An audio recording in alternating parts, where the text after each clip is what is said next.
Minsan, ibinigay niya ang lahat ng mayroon siya para pakainin ang 3 gutom na bata.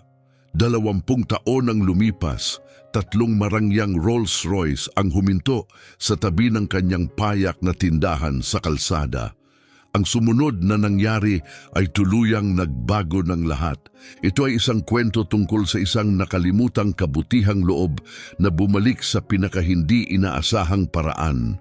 Habang ang unang mahinang liwanag ng bukang liwayway ay dumadampi sa tahimik na mga kalye ng Milan.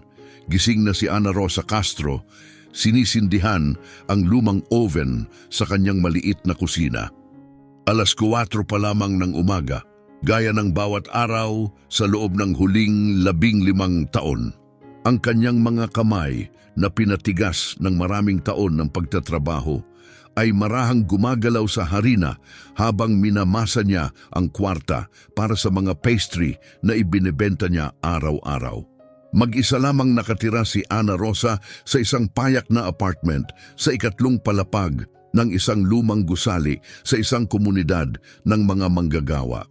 Matagal nang hindi gumagana ang elevator, ngunit ni minsan ay hindi siya nagreklamo. Tuwing umaga, bumababa siya sa hagdan na may dalang 2 mabibigat na basket na puno ng croissant, biskwit at matatamis na focaccia, ang tapat niyang paraan ng pamumuhay. Ang kanyang maliit na pwesto ay malapit sa isang abalang hintuan ng tram. Hindi ito marangya o elegante, ngunit ito ay kanya. Binibigyan siya nito ng dahilan para magpatuloy. 5 taon na ang lumipas mula nang mamatay ang kanyang asawa sa isang malagim na aksidente sa sasakyan at naiwan siyang mag-isang humarap sa buhay. Mula noon, ang maliit na tindahang iyon na lamang ang kanyang pinagkukunan ng kita.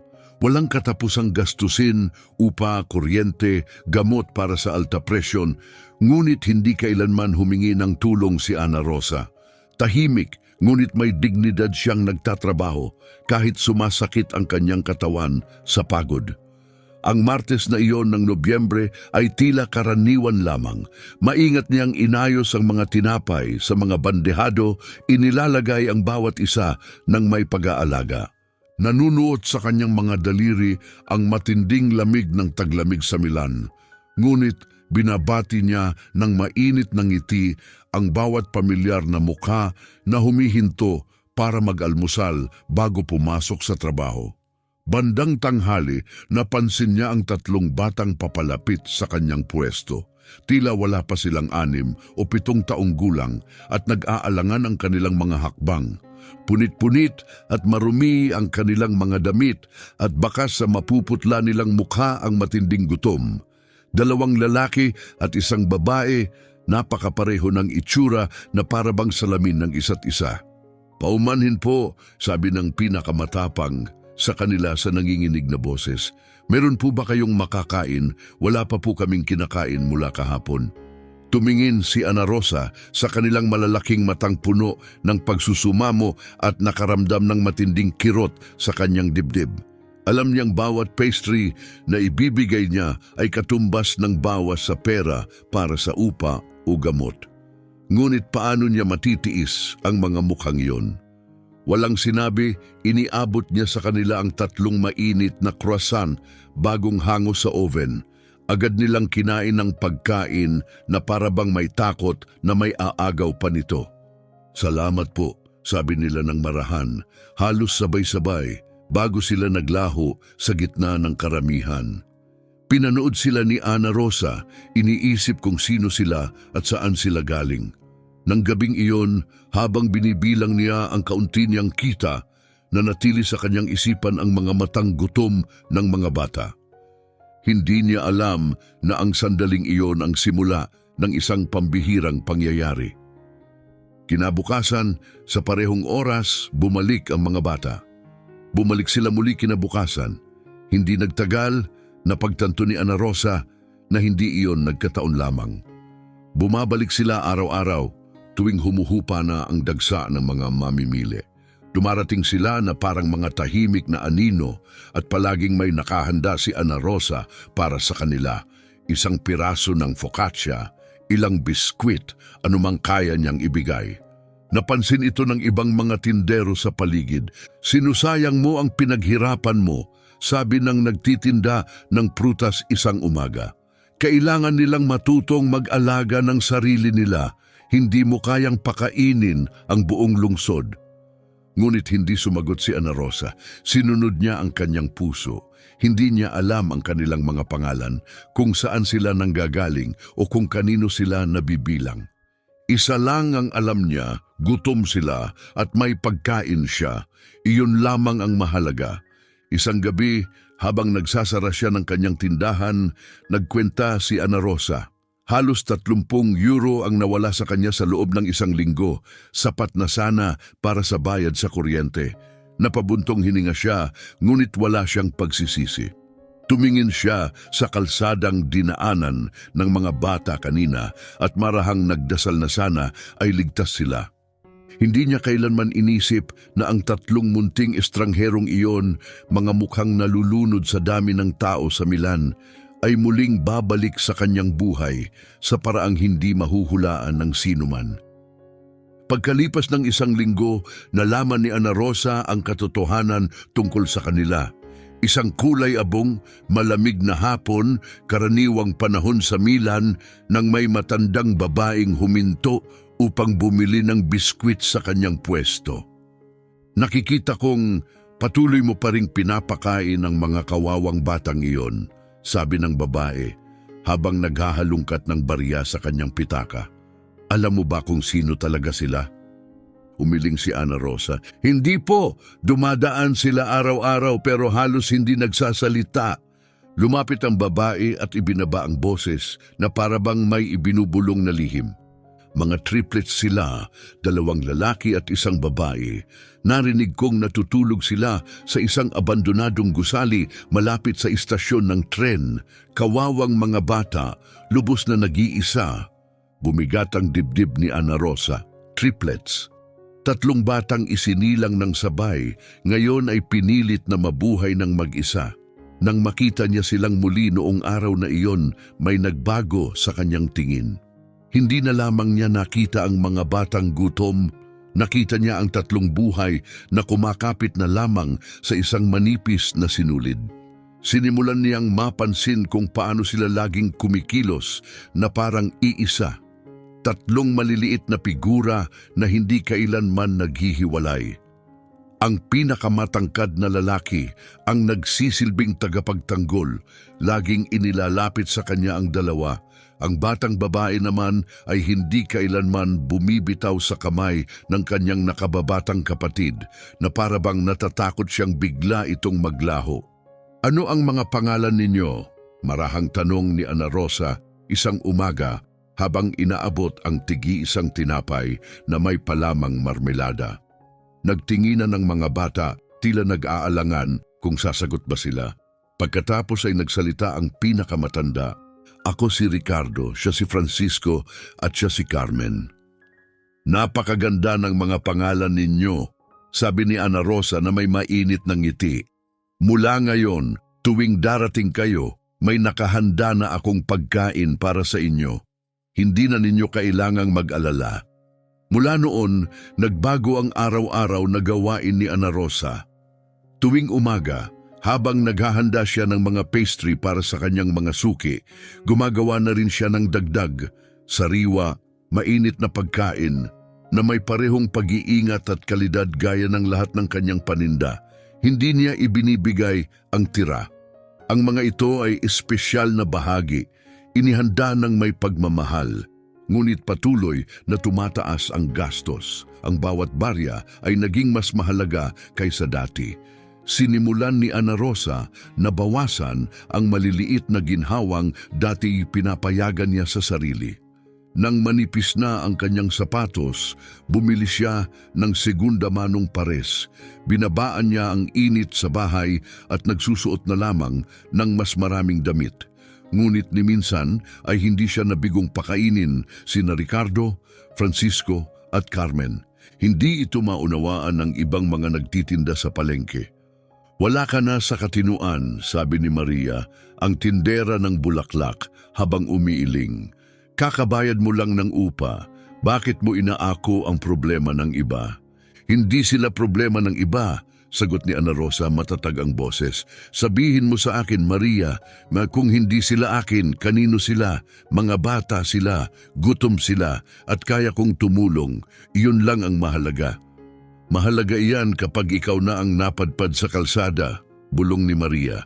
Ngunit hindi nakipagtalo si Ana Rosa. Nakita na niya ang pagbabagong dulot ng kanyang pagtulong. Hindi na maputla at parang multo ang mga bata. Bumalik ang kaunting sigla sa kanilang mga mukha. Nagsimula ng magbigay ng mahiyain, ngunit totoo ang mga ngiti ni Ricardo. Minsan naman ay nagdadala si Carmen ng maliliit na palumpon, ng mga ligaw na bulaklak na hindi malaman kung saan niya napulot. At ang tahimik na si Francisco, na halos hindi makapagsalita noong una, ay malinaw nang nagsasabing salamat. Isang tinig na inaabangan ni Ana Rosa araw-araw. Nagpalit ang mga panahon, dahan-dahang naging tagsibol ang taglamig, ngunit patuloy pa ring dumarating ang mga bata araw-araw. Mas lalong napamahal si Ana Rosa sa kanila kaysa sa inaakala niyang posible. Hindi man sila magkadugo, pakiramdam niya'y may isang di nakikitang ugnayan na nagdurugtong sa kanila. Totoo at hindi masisira. Isang Huwebes ng Abril, habang inihahanda niya ang kanilang pagkain, napansin ni Ana Rosa ang maliit na sugat sa noo ni Ricardo. Ano ang nangyari sa iyo? Tanong niya na may pag-aalala. Yumuko si Ricardo at tumingin sa lupa. Nadulas lang siya, mabilis na sagot ni Carmen. Masyadong mabilis. Hindi na nagtanong pa si Ana Rosa, ngunit patuloy siyang kinain ng pag-aalala. Anong klasing buhay ang meron sila? Saan sila natutulog? Sino ang nagbabantay sa kanila kapag wala siya?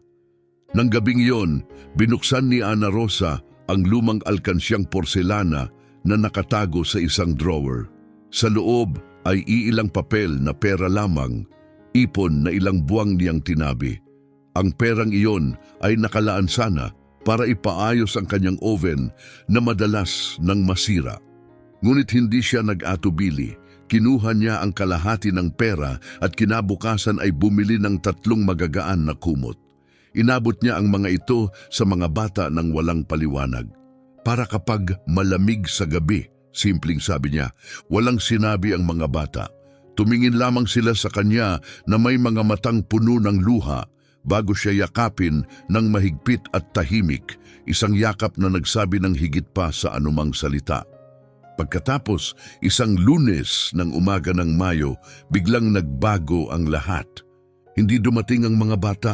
Naghintay si Ana Rosa buong araw, hindi ginalaw ang pagkaing inihanda niya at palagi niyang sinusuyod ng tingin ang kalsada.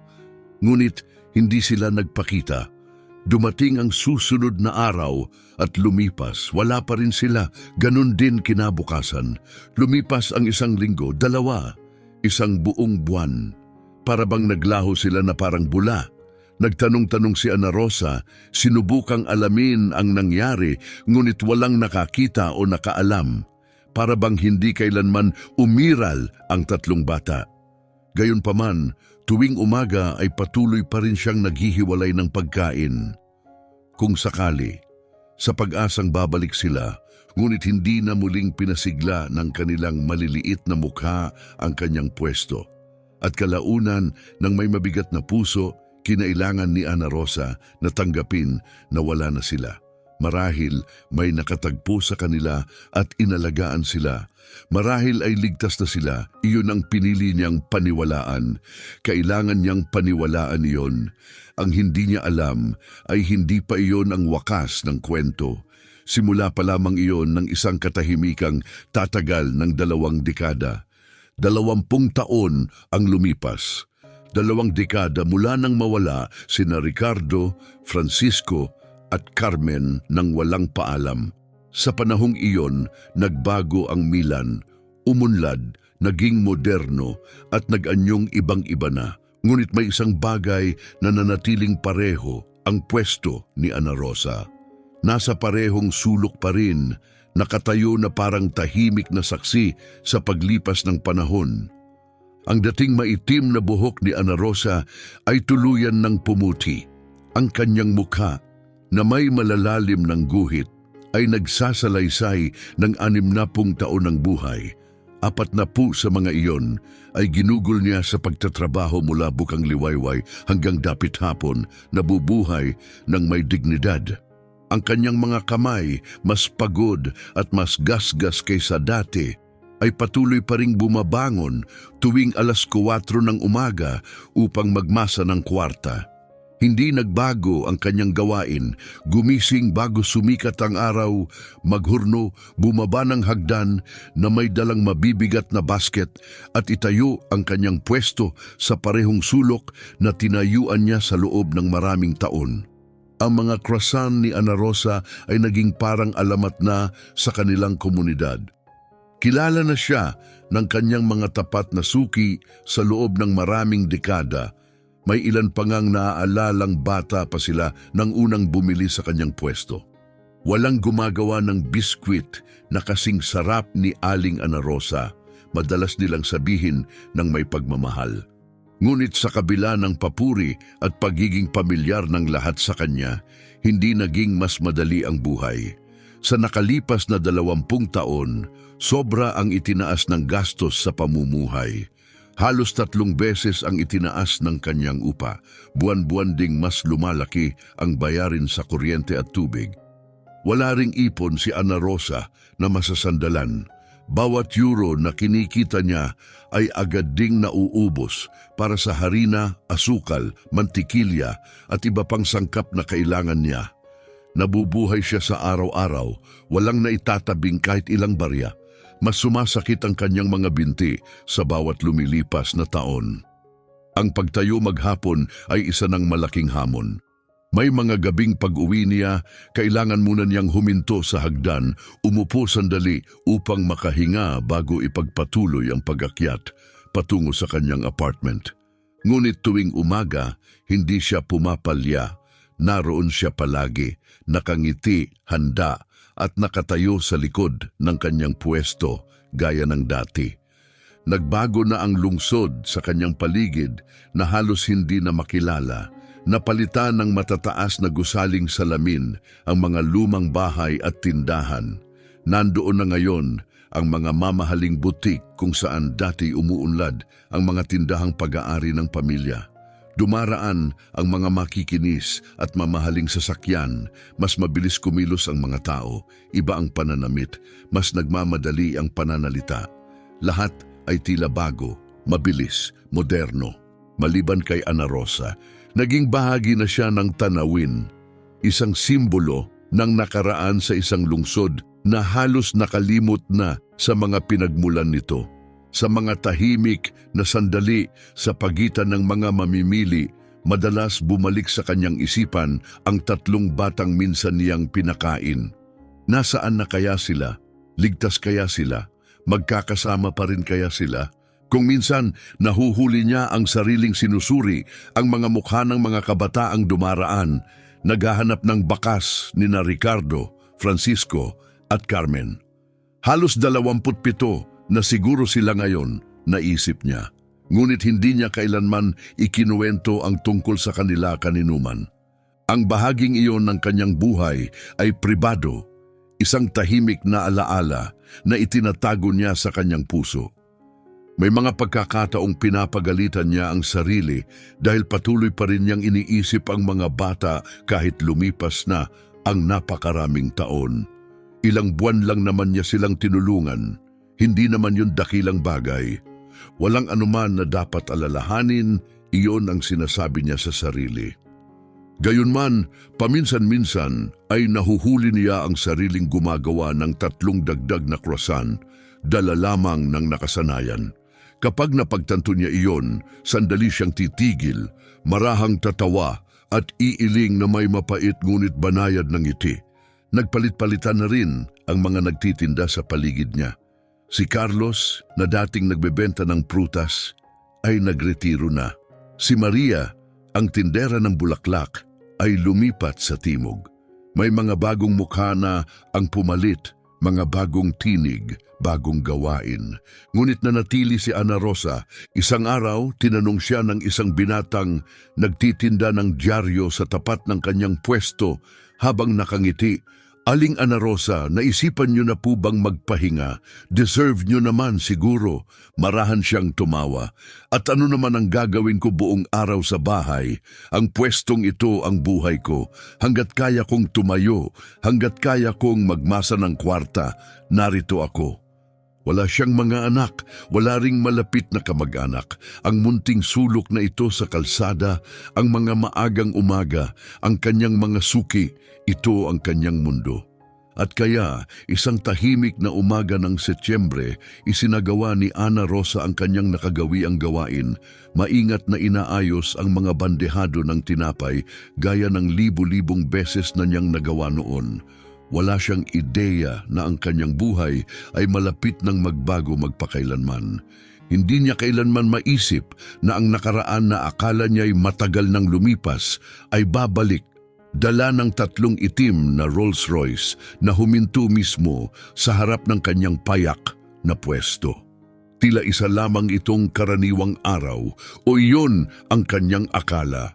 Bumuhos ang sinag ng maagang araw ng taglagas sa pagitan ng mga gusali, nagguhit ng ginintuang liwanag sa bangketa. Katatapos lamang ni Ana Rosa, ilagay ang huling bandehado ng biskwit nang mapansin niya ang bulungan ng mga tao sa paligid. Tingnan mo ang mga sasakyan, mga Rolls Royce yan, kanino kaya yan? Napatingala si Ana Rosa nagtataka. Ang kanyang nakita ay tila nagpahinto sa tibok ng kanyang puso. 3 itim na sasakyan, kintab na kintab at sumasalamin sa mga gusali sa paligid. Ang dahan-dahang huminto sa harap mismo ng kanyang pwesto. Hindi ito karaniwang mga kotse, ito ang mga eleganteng sasakyang dati lamang niyang nakikita sa telebisyon o sa mga magasin. Huminto ang trapiko, naglabasan ang mga cellphone ng mga tao. May ilan na tuluyang tumigil, bumuo ng maliit na pulutong sa paligid ng eksena. Nararamdaman ni Ana Rosa ang malakas na tibok ng kanyang dibdib. Ano ang nangyayari? Sabay-sabay na bumukas ang mga pinto ng mga mamahaling sasakyan. Mula sa una ay bumaba ang isang matangkad na lalaki na kasuot ng perpektong hinabing suit. Tila 26 o 27 taong gulang siya, maayos ang buhok at makintabang sapatos. May kumpiyansang bumabalot sa kanya, ang anyo ng isang taong matagumpay ang buhay. Mula sa ikalawang sasakyan ay bumaba ang isa pang lalaki, halos kasing edad din, kasing ayos ng pananamit at kasing elegante. May kung anong pamilyar sa kanyang mga mukha na hindi agad matukoy ni Ana Rosa. Pagkatapos, mula sa ikatlong sasakyan, lumabas ang isang dalagang babae. Maayos at elegante ang kanyang kilos, suot ang isang makinis na kulay abong suit. Mahigpit ang pagkakapusod ng kanyang buhok. At kumikislap ang relong suot niya, tiyak na mas mahal pa kaysa sa taunang kita ni Ana Rosa. Sabay-sabay silang lumakad patungo sa pwesto ni Ana Rosa, tila magkakasabay ang bawat hakbang. Nanginig ang kanyang mga kamay. Bakit papalapit sa kanya ang mga mayayaman at maayos na bihis na estrangherong ito? Siguradong naliligaw sila o nagkakamali. Magandang umaga po, sabi ni Ana Rosa, pilit itinatago ang kaba sa likod ng isang banayad ng ngiti. Maitutulong po ba ako? Huminto sila sa harap ng kanyang pwesto, ngunit hindi agad nagsalita. Tumayo lamang sila roon. Tinitingnan siya ng mabuti. Ang kanilang mga matay puno ng matinding damdaming nagdulot ng di maipaliwanag na kaba kay Ana Rosa. Napatingin siya sa kanyang mga bandehado. Baka kailangan nila ng pastry para sa isang pagpupulong. May sariwa po akong croissant, kakagaling lang sa oven. Alok niya, hindi tiyak ang tinig. O baka po biskwit. Marahang umiling ang pinakamatangkad na lalaki, ngunit wala pa ring sinabi. Hindi inalis ng kanyang mga mata ang tingin kay Ana Rosa. Sa paligid nila, mas dumami pa ang mga taong humihinto upang manood. Kumalat ang pag-usisa sa buong pulutong. At si Ana Rosa, na wala pa rin kaalam-alam sa kung ano ang malapit nang mangyari, ay naghintay. Huminto sa ginagawa ang mga nagtitinda sa paligid. Lahat ng mata ay nakatuon na ngayon sa maliit na puwesto ng mga pastry at sa 3 eleganteng estrangherong nakatayo sa harap nito. Kumalat ang mga bulungan sa pulutong habang sinusubukan ng lahat na hulaan kung sino sila at kung ano ang maaaring pakay nila kay Ana Rosa, ang payak na babaeng matagal na nilang kilala. Bumuhos ang malamig na pawis sa likod ni Ana Rosa. Hindi niya maintindihan bakit ganoon sila tumingin sa kanya. Ang kanilang mga mata ay puno ng isang bagay na hindi niya maipaliwanag. Tindi damdamin. Para bang hinuhusgahan siya kahit wala siyang ideya kung bakit. Pagkatapos ay humakbang pasulong ang babae. Kumikislap ang kanyang mga mata sa mga luhang hindi pa tumutulo. Binuksan niya ang kanyang bibig upang magsalita, ngunit walang salitang lumabas. Sa halip na natili siyang nakatayo, pilit pinapakalma ang sarili. Ang katahimikan ay naging halos hindi na matiis. Mahigpit na hinawakan ni Ana Rosa ang kanyang tapis. Ang tibok ng kanyang puso ay napakalakas. Pakiramdam niya ay naririnig iyon ng lahat. May nangyayari, may mahalagang mangyayari. Ngunit wala siyang ideya kung ano iyon. Dose-dose ng mga mata ang nakamasid mula sa iba't ibang direksyon. Gayunman, hindi maialis ni Ana Rosa ang kanyang tingin sa 3 estrangherong nasa harap niya. Hawak ng kanilang mga titig ang kanya. Puno ng isang kakaibang pagkakapamilyar na nagpasikip sa kanyang sikmura. Baka po may hinahanap kayong iba? Marahang alok ni Ana Rosa, nag-aalangan, nanginginig ang kanyang tinig, ngunit nananatiling magiliw. Maliit lang po ang pwestong ito, wala po akong ibinebentang espesyal. Lumingon ang matangkad na lalaki sa dalawa, nagpalitan sila ng isang sulyap, tahimik, walang putol at puno ng kahulugan. Para bang nag-uusap sila sa isang wikang lampas sa mga salita. Pagkatapos ay muling tumingin ng lalaki kay Ana Rosa at sa isang iglap may nakita siyang kislap sa kanyang mga mata, isang damdaming hindi niya agad mapangalanan. Mukha itong pasasalamat o marahil pananabik. Hindi mo ba kami nakikilala? Wakas na sabi ng babae, nanginginig ngunit mainit ang tinig. Napakunot noo si Ana Rosa. Kilala sila! Saan naman? Mas inarok niya ang kanilang mga mukha. Wala pa ring pumapasok sa kanyang isip. Bata pa sila, mayaman, pino ang kilos. Siya na may isa lamang matandang panadero na nagbebenta ng croissant sa kanto. Paano niya sila makikilala? Paumanhin po, tapat niyang sabi, umiling. Sa palagay ko'y hindi pa po tayo nagkikita. Isa lang po akong karaniwang babae na may maliit na pwesto. Baka po napagkamalan ninyo ako. Nagbigay ng isang banayad ngunit mapait ng ngiti ang ikalawang lalaki. May kabutihan doon at lungkot. Hindi po kayo ang nagkakamali, ginang, marahan niyang sabi. Kami ang nagbago. Isang ginaw ang dumaan sa katawan ni Ana Rosa. Ang ngiting iyon, may ginising itong malalim na alaala sa kanya. Parang mahinang alingaw-ngaw ng nakaraan na unti-unting umaahon. Mas lumapit na ang maliit na pulutong. Iniwan na ng binatang nagtitinda ng dyaryo ang kanyang pwesto. 2 matatandang babae ang nakatayo roon, nakalimutan na ang mga supot ng kanilang pinamili na nakabitin sa kanilang mga kamay. Lahat ay naghihintay. Napakaraming taon na ang lumipas, sabi ng unang lalaki, basag sa damdamin ng tinig. 20 taon, marahil 21 na ngayon. Tumama ang bilang na iyon kay Ana Rosa na parang kidlat, 20 taon. Napitlag ang kanyang paghinga, nagkarambola ang kanyang mga isip. 3 bata, hindi maaari, hindi pwede. Nanginig ang kanyang mga kamay, nahulog sa lupa ang hawak niyang napkin, muli niyang tiningnan ang 3. Mas malapitan ngayon, ang baba, ang mga mata, ang paraan ng kanilang pagtayo, parang nagbabantay pa rin sa isa't isa, na tila sila pa rin ang hindi mapaghihiwalay na 3. Hindi! Bulong ni Ana Rosa, halos tangayin ng hangin ng tinig. Hindi maaari. Humakbang pasulong ang dalagang babae. sa pagkakataong ito, hindi na niya pinigil ang kanyang mga luha. Aling Ana Rosa, marahan niyang sabi, pinakain niyo po kami nung wala na kaming anuman. Naging mabuti po kayo sa amin noong wala nang ibang gumagawa niyon. Binigyan niyo po kami ng init noong malamig ang mundo. Itinaas ni Ana Rosa ang kanyang kamay sa bibig. Lumabo ang mundo sa kanyang paligid. Nanghina ang kanyang mga binti. Ricardo, bulong niya nabasag ang tinig. Lumingon siya sa ikalawang lalaki. Francisco! Sa huli, tumigil ang kanyang mga mata sa babae. Carmen!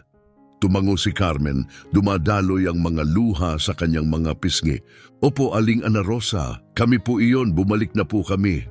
Halos bumigay ang mga tuhod ni Ana Rosa at napakapit siya sa pwesto upang manatiling nakatayo. Hindi ito mukhang totoo. Ang mga batang minsan niyang pinakain, pagod, gutom, giniginaw, ay nakatayo ngayon sa harap niya, kumpiyansa at matagumpay, nakasuot ng mamahaling mga kasuotan at dumating sakay ng mga marangyang sasakyan. Sinubukan niyang magsalita, ngunit walang salitang lumabas. Mabilis at mabigat ang tibok ng kanyang puso, masyadong puno.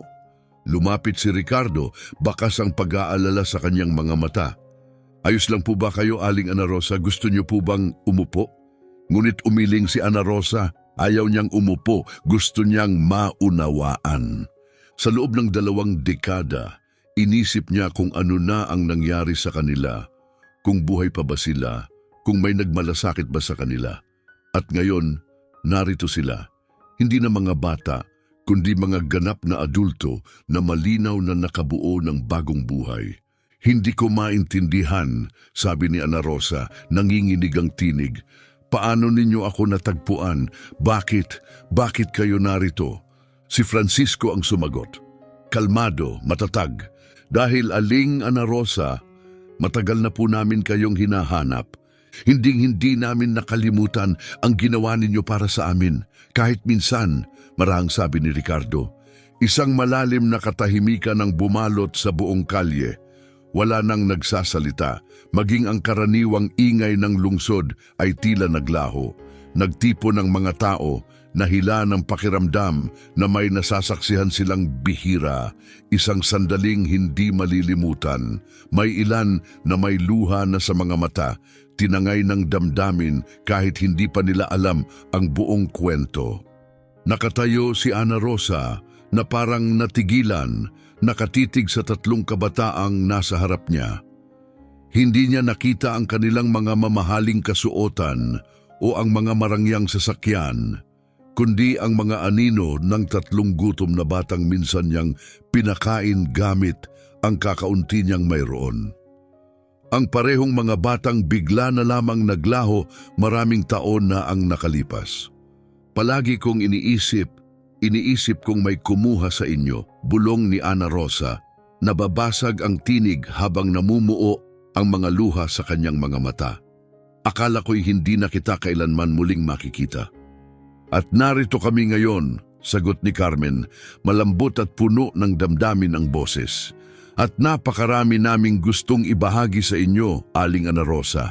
Napakaraming gustong sabihin. Hindi maalis ni Ana Rosa ang kanyang tingin. Sinusuri ang kanilang mga mukha, hinahanap ang mga pamilyar na anyo sa ilalim ng kanilang maayos at pinal na itsura. Naniniwala ang kanyang puso, ngunit hirap pa ring makasabay ang kanyang isipan. Paano naging posible ito? Tanong niya habang pinupunasan ng luha gamit ang kanyang tapis. Napakaliit ninyo noon, napakahina, at ngayon, ngumiti si Ricardo ng marahan, ang parehong mahiyain at banayad ng ngiti noong bata pa siya. Naaalala niyo po ba ang huling araw na nakita niyo kami? Mayo iyon, 20 taon na ang nakalipas. Siyempre, naaalala niya. Ilang araw siyang naghintay, naging mga linggo, palaging sinusuyod ng tingin ng mga tao, umaasang makikita muli ang kanilang maliliit na mukha. Noong araw na iyon, dagdag ni Francisco, may nag-ulat tungkol sa 3 batang nakatira sa lansangan. Natagpuan kami ng social services at dinala sa isang silungan. Takot na takot kami, sabi ni Carmen, nanginginig ang tinig sa alaala. Akala namin paghihiwalayin kami. Mahigpit kaming nagyakapan, umiiyak, nagmamakaawang huwag kaming paghiwalayin. Kumirot ang dibdib ni Ana Rosa. At pinaghiwalay ba kayo? Marahan niyang tanong. Hindi po, sagot ni Ricardo habang umiling. Salamat sa Diyos, hindi.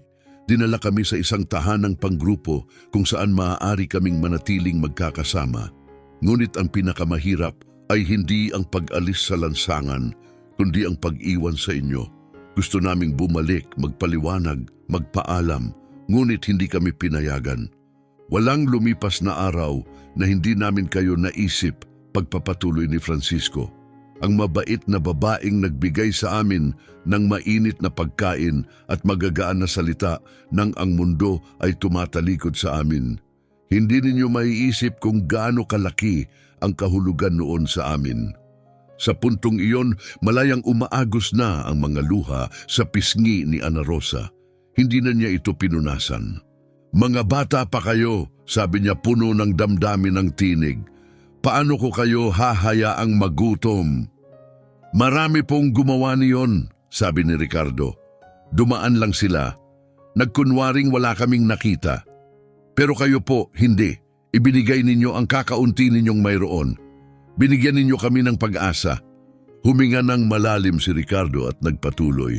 Nanatili kami sa institusyong iyon ng halos 6 na buwan. Pagkatapos, may nangyaring tuluyang nagbago ng lahat. Isang mag-asawa, mayaman ngunit walang anak, ang bumisita. Nakita nila kaming 3 at sinabi nilang ayaw nila kaming paghiwalayin. Gusto nila kaming kunin. Lahat. Inampon nila kayo, lahat kayo.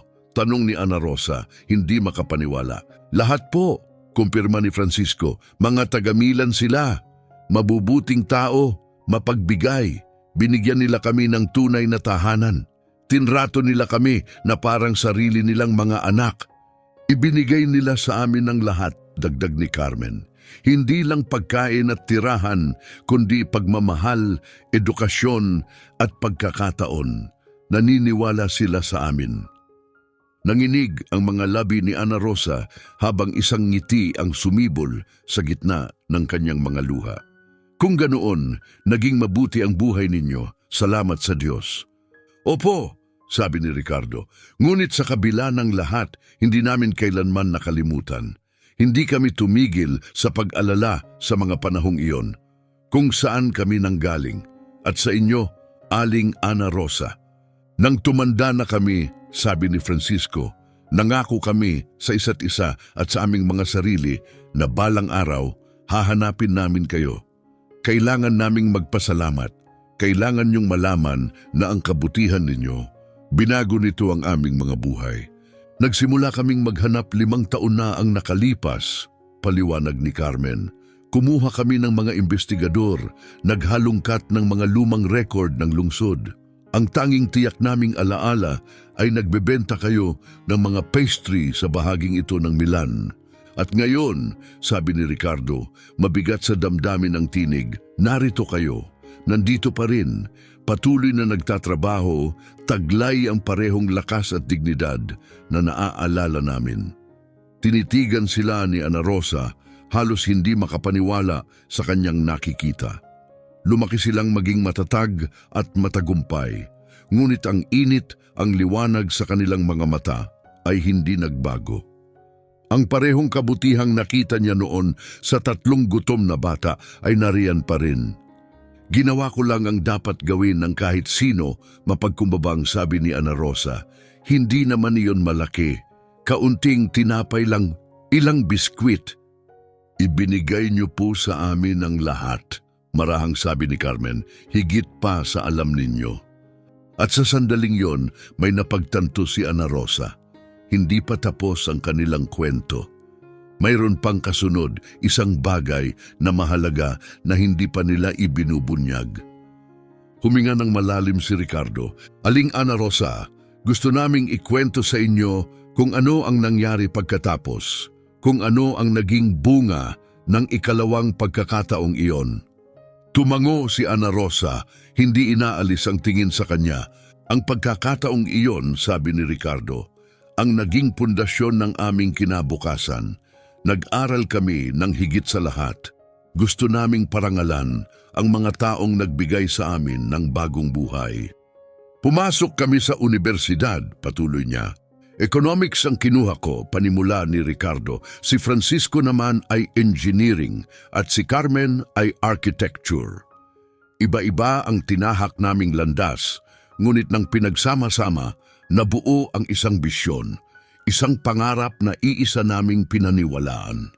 Tahimik na nakinig si Ana Rosa, lubos na nabihag.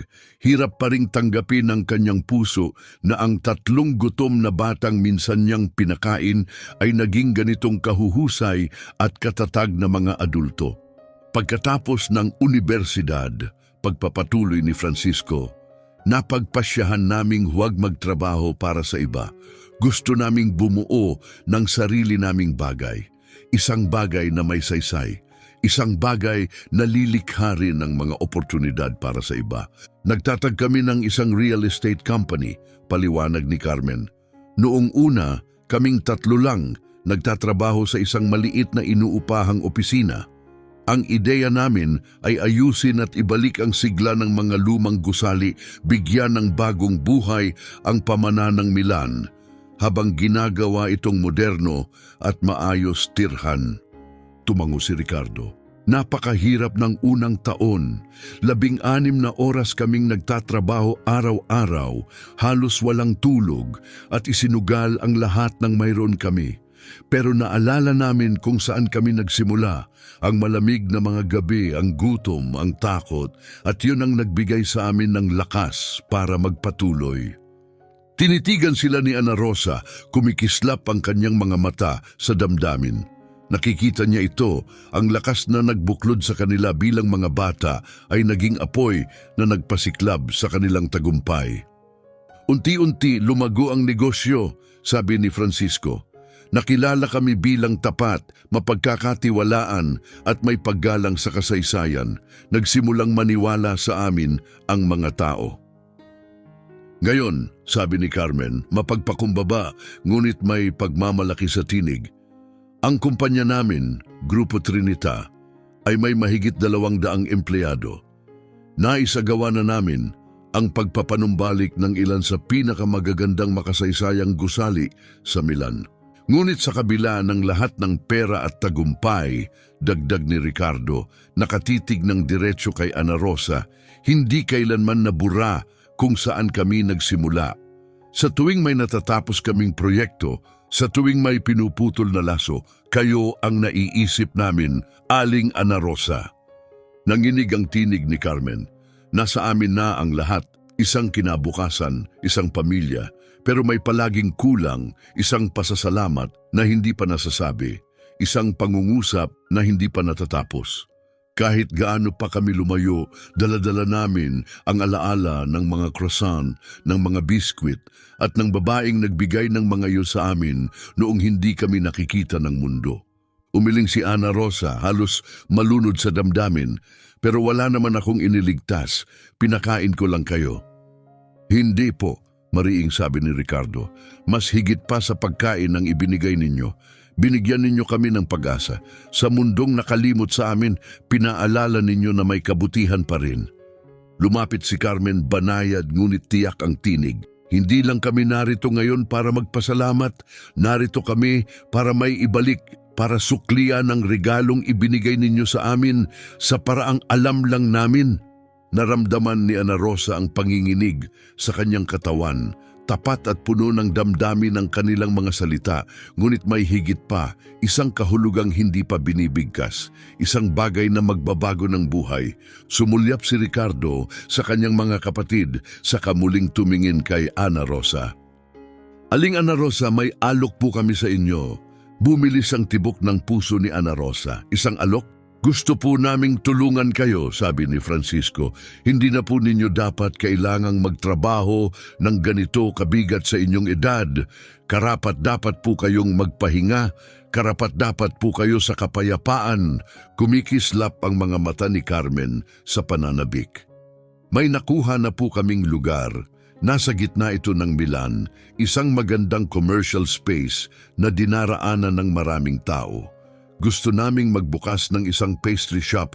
Ang pastry shop ninyo, may pangalan ninyo sa karatula, ang mga resipe ninyo, ang kwento ninyo.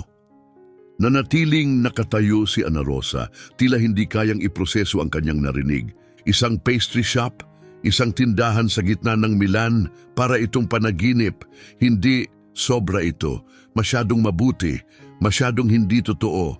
Hindi, mabilis niyang sabi, umiling. Hindi ko ito matatanggap. Sobra ito, ayokong tumanggap ng limos. Hindi po ito limos. Mahinahon ngunit matatag na sagot ni Ricardo. Ito ay pasasalamat. Ibinigay ninyo ang lahat nang wala kayong anuman. Ngayon, kami naman ang may pagkakataong magbalik. Wala naman akong ginawang espesyal, sabi ni Ana Rosa, nababasag ang tinig. Wala kayong utang sa akin. Masaya na ako na naging maayos ang buhay ninyo. Higit pa yun sa sapat. Inabot ni Carmen ang mga kamay ni Ana Rosa, marahang hinawakan ang mga ito. Aling Ana Rosa, sabi niya, nanginginig sa damdamin, hindi ninyo po nauunawaan. Noon, wala kaming direksyon, nag-iisa. At bigla, nandyan kayo. Binigyan ninyo kami ng pagkain, ngunit higit pa roon, binitbit ninyo kami pabalik sa pag-asa. Pinadama ninyo na may nakakakita sa amin. Sumingit si Francisco. Ang mga croissant na iyon ay hindi lang pagkain. Patunay iyon na may nagmamalasakit pa rin na mahalaga kami. Muling napuno ng luha ang mga mata ni Ana Rosa. Tinitigan niya ang kanilang mga mukha, puno ng pagmamahal, dangal at damdamin. Ngunit sa kanyang puso, nananatili ang habambuhay na pagpapakumbaba. Palagi siyang nagtrabaho, palaging pinaghirapan ang bawat barya. Ang tumanggap ng ganitong regalo ay tila mali. Buong buhay akong nagtrabaho, mahina niyang sabi. Palagi kong iningatan ang aking dignidad. Kung tatanggap ako ng ganito, ano na ako, isang taong umaasa sa limos? Hindi, sabi ni Ricardo, lumapit pa. Nagiging isang taong matapos ang habambuhay na pagbibigay ay sa wakas tumatanggap ng kaunting kabutihang ibinigay niya. Aling Ana Rosa, 60 taong gulang na kayo. Hanggang kailan pa ninyo ito kakayanin? Gigising sa dilim, tatayo ng maghapon, magtatrabaho sa lamig at init. Ibinaba ni Ana Rosa ang kanyang tingin, mabigat ang katotohanang bumagsak sa kanyang mga balikat. Pagod na ang kanyang katawan. Araw-araw, sumasakit ang kanyang mga binti. Gabi-gabi ay kumikirot ang kanyang likod. At gayon paman, hindi niya kailanman pinayagan ang sarili na huminto. Sa inyo po ang magiging tindahan, marahang sabi ni Carmen. Iabot lang namin sa inyo ang mga susi. Maaari kayong kumuha ng tutulong sa inyo, magtrabaho ng mas kaunting oras, magkaroon ng init sa taglamig at air conditioning sa tag-init. Maaari pa rin po kayong magluto ng mga pastry, dagdag ni Francisco, ngunit sa isang tunay na kusina na may tamang kagamitan. Wala nang pag-akyat ng hagdan na may mabibigat na basket. Wala nang pakikibaka sa ulan o sa lamig. Napatingin si Ana Rosa sa kanyang munting pwesto. Ang maliit na sulok na yon ang naging buhay niya sa loob ng maraming dekada. Nandoon ang mga alaala, ang mga nakasanayan, ang kahulugan ng kanyang araw-araw. Ngunit sa kaibuturan ng kanyang puso, alam niyang tama sila, pagod na siya. Araw-araw ay mas mabigat kaysa kahapon. Hindi ko alam, bulong ni Ana Rosa, marupok ang tinig. Sobra ito, natatakot ako. Sa ano kayo natatakot? Marahang tanong ni Ricardo, na hindi ko ito karapat-dapat, tapat niyang sagot. Na maging pabigat, na tumanggap ng isang bagay na hindi ko kailanman kayang suklian. Mahigpit ngunit mainit na hinawakan ni Carmen ang kanyang mga kamay. Aling Ana Rosa, mas marami na po kayong naibigay sa amin kaysa sa anumang maaari naming suklian. Hindi po ito regalo, ito ay pasasalamat. Isang munting pasasalamat para sa isang bagay na hindi masukat. Tumingin si Ana Rosa sa kanilang mga mata at tanging katapatan lamang ang nakita niya, tunay na pagmamahal, malalim na pasasalamat. Walang awa sa kanilang mga mukha, kundi ang dalisay na hangaring parangalan ang kabutihang ginawa sa kanila noon. Ako, maaari ko itong pag-isipan, mahina niyang sabi.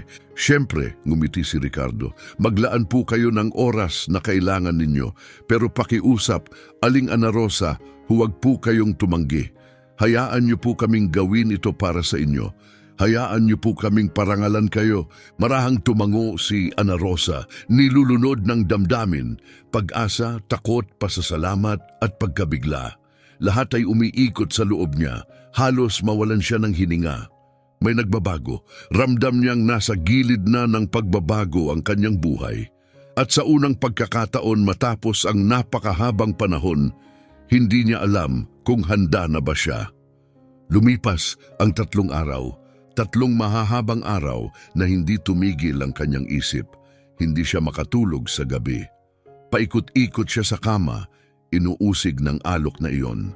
Isang panaderya na kanya, isang lugar kung saan maaari siyang magtrabaho ng may dignidad at magpahinga ng may kapayapaan. Ngunit sa tuwing lalapit ang pangarap, may isang tahimik na tinig na bumubulong. Hindi mo ito pinaghirapan, hindi mo ito karapat-dapat. Pagdating ng ika-4 na umaga, habang nagmamasa siya ng kwarta sa kanyang maliit na kusina 4:00 ng umaga, biglang nanghina ang kanyang mga binti. Isang matinding kirot ang gumuhit sa kanyang likod at napaupo siya sa sahig. Halos 10 minuto siyang nanatili roon, hinihingal. Hindi ko na kayang magpatuloy ng ganito, bulong niya sa sarili, pero hindi ko rin kayang tanggapin ang isang bagay na hindi ko pinaghirapan. Nang hapon ding iyon, pagdating niya sa kanyang pwesto, nakita niya si Ricardo na naroon na, walang Rolls Royce sa pagkakataong ito. Naglakad lamang siya, suot ang isang payak na suit, tahimik, magalang. Aling Ana Rosa, bati niya na may ngiti, maaari po ba akong tumulong sa pag-aayos ngayon? Tumango si Ana Rosa, masyadong pagod upang tumutol. Magkatabi silang nagtrabaho ng tahimik, inaayos ang mga bandehado, itinatama ang mantel, inaayos ang mga biskwit. Maya-maya, nagsalita si Ricardo. Nakapag-isip po ba kayo tungkol sa alok namin? Malalim ang buntong hininga ni Ana Rosa. Nakapag-isip ako, Ricardo, at kailangan kong sabihin ng totoo. Buong buhay akong nagtrabaho. Palagi kong pinaghirapan ang lahat ng mayroon ako gamit ang mga kamay na ito. Ang tumanggap ng ganito kalaki, pakiramdam ko'y may mawawala sa akin. Tumingin si Ricardo sa kanya ng may paghanga. Naiintindihan ko, talagang naiintindihan ko. At iginagalang ko ang katapatan ninyo. Pero maaari po ba akong magsabi ng isang bagay? Pakiusap, sagot ni Ana Rosa. Ang dignidad ay hindi ang pagtanggi sa tulong.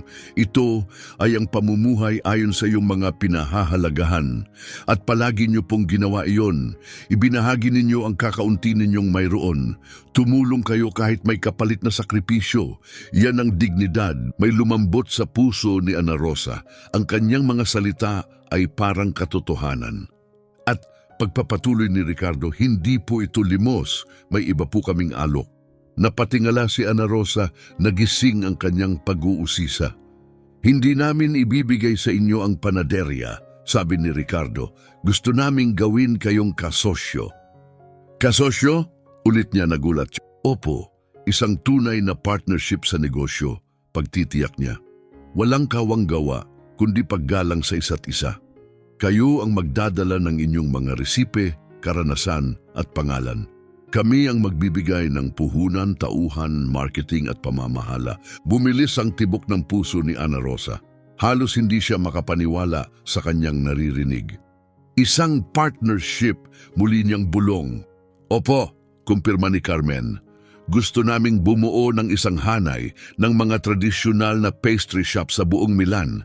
Gamit ang inyong mga resipe, ang inyong tatak, kayo ang magiging kaluluwa ng negosyo. Napatigil si Ana Rosa sa pagsasalita. Hindi ito awa, hindi ito pabor, ito ay pagkilala. Pero wala akong perang maipupuhunan, mahina niyang sabi, nanginginig ang tinig.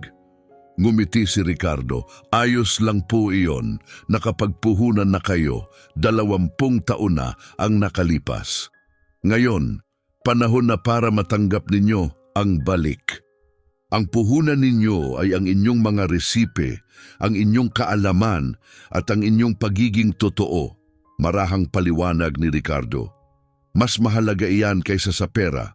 Maaari kaming bumili ng oven, mixer at mag-hire ng mga tauhan, ngunit hindi namin mabibili ang 40 taong karanasan.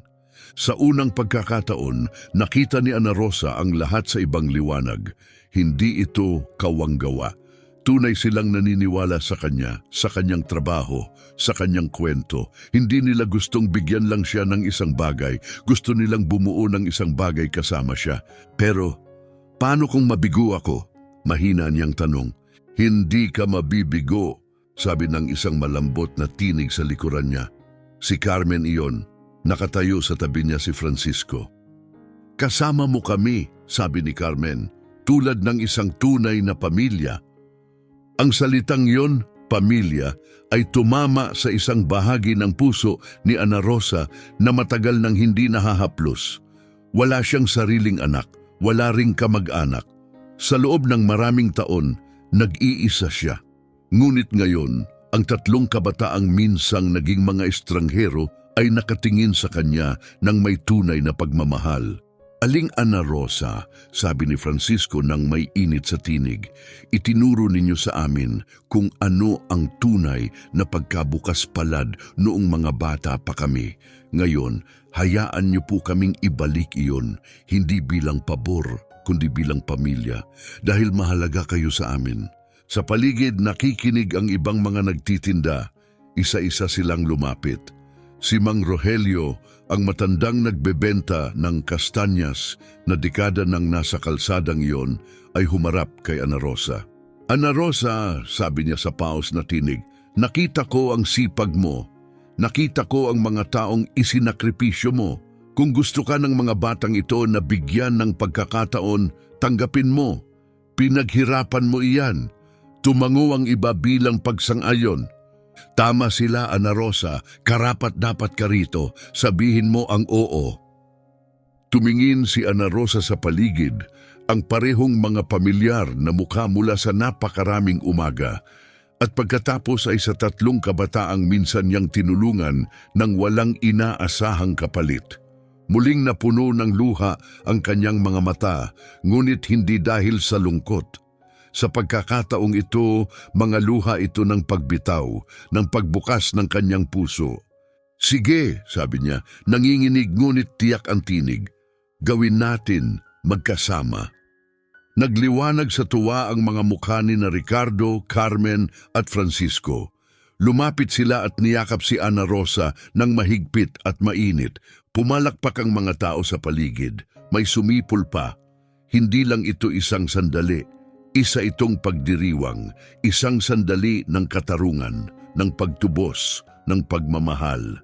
Si Ana Rosa Castro, na minsang isa lamang payak na tindera sa kanto, ay nagsisimula ng bagong yugto, hindi dahil sa awa, kundi dahil sa karapat-dapat siya, hindi sa limos, kundi sa pagmamahal. At sa sandaling iyon, may isang makapangyarihang katotohanang napagtanto niya. Minsan, ang pagtanggap ng tulong ay mas matapang kaysa sa pagbibigay nito. 2 buwan ang lumipas, nakatayo si Ana Rosa sa harap ng isang maliwanag na tindahan sa puso ng Milan. Sa itaas ng pintuan, nakaukit sa eleganteng gintong mga letra ang mga salitang Pasticceria Ana Rosa, Traditional Pastries since 1965. Ang taon ay pagpupugay sa simula ng mahabang paglalakbay ni Ana Rosa, isang parangal sa kanyang sipag, tibay at husay. Ipinilit ni na Ricardo, Francisco at Carmen na pangalan niya ang ilagay sa tindahan. Ito ang panaderya ninyo, Aling Ana Rosa, sabi nila. Walang ibang mas nararapat na pangalan. Maganda ang tindahan, ngunit hindi marangya. Mga dingding na kulay krem, estanteng yari sa magaan na kahoy at isang marmol na counter kung saan ang mga pastry ay parang mga obra maestra. Sa likod nito, isang maliit na kusina, moderno ngunit tapat sa tradisyon. Lahat ng maaari sanang pangarapin ni Ana Rosa.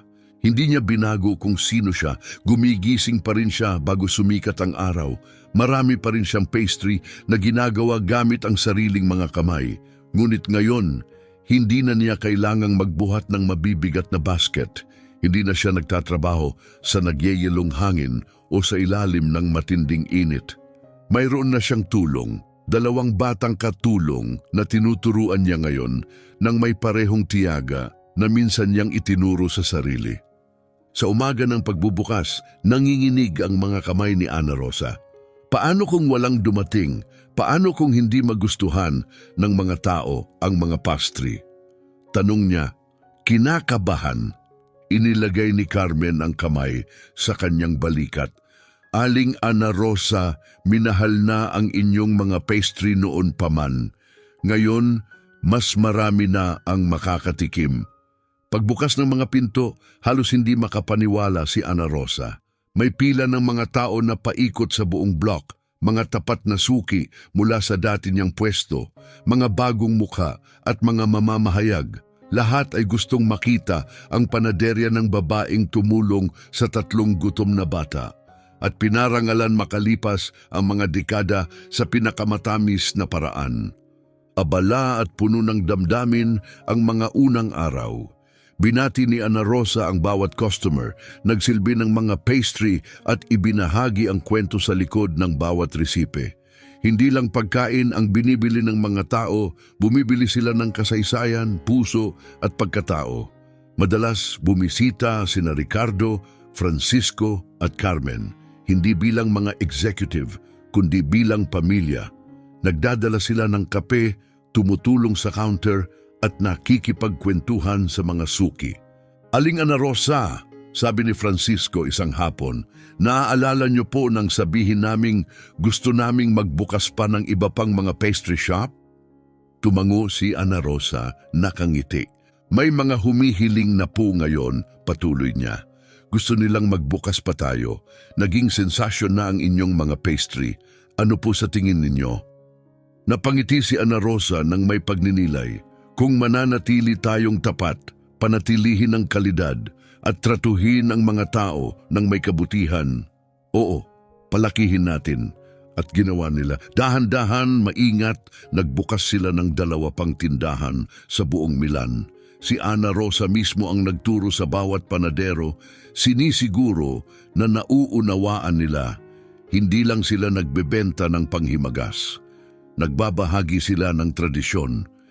1 taon ang lumipas. Nakaupo si Ana Rosa sa maliit na opisina sa likod ng counter. Sa dingding, may mga nakapaskil na larawan. Ang dati niyang pwesto sa kalsada, isang lumang itim at puting litrato ng 3 bata na nahanap ni Carmen sa mga archive at isang bagong larawan nilang 4 sa harap ng tindahan. Tumingin siya sa paligid ng kanyang munting espasyo. Hindi na siya mahirap. Hindi na siya nag-iisa, may pamilya na siya, may kinabukasan, may katiyakan. Ngunit higit sa lahat, may layunin siya. At gabi-gabi bago isara ang mga pinto, tumitingin si Ana Rosa sa tahimik na kalye ng Milan at iniisip, ang isang munting kabutihan ay kayang baguhin ang mundo. Noon, nagbigay lamang siya ng pagkain sa 3 bata. Wala siyang inasahang kapalit. Ngunit ang munting gawaing iyon na tila maliit lang noon ay bumalik sa kanya ng mas marami. Hindi sa pera, hindi sa luho, kundi sa pagmamahal, sa pamilya, sa pamana. Tama si Ricardo mula pa noong una, ang dignidad ay hindi nagmumula sa pagtanggi sa tulong. Ang dignidad ay nagmumula sa pamumuhay ayon sa iyong mga pinahahalagahan. At si Ana Rosa Castro ay palaging namuhay ng may kabutihan, bukas palad na puso at tunay na malasakit. Ang mga halagang iyon ay bumalik sa kanya, dala ng 3 Rolls Royce at 3 kaluluwang hindi kailanman nakalimot. Ang kwento ni Ana Rosa Castro at ng 3 kambal ay paalala sa ating lahat. Walang kabutihang nasasayang. Ang kabutihan ay laging bumabalik, minsan makalipas ang maraming taon, minsan kapag hindi natin inaasahan, at kung minsan, ang pinakadakilang regalo na maaari nating ibigay ay ang simpleng makita ang isang taong pinipiling hindi pansinin ng iba. Kung naantig ng kwentong ito ang iyong puso, pindutin ang like. Malaking bagay ito para sa amin. At kung nais mo pang makarinig ng mas maraming kwentong nagbibigay inspirasyon, pindutin ang subscribe upang hindi ka mahuli. Maraming salamat mula sa kaibuturan ng aming mga puso sa panunood hanggang sa dulo.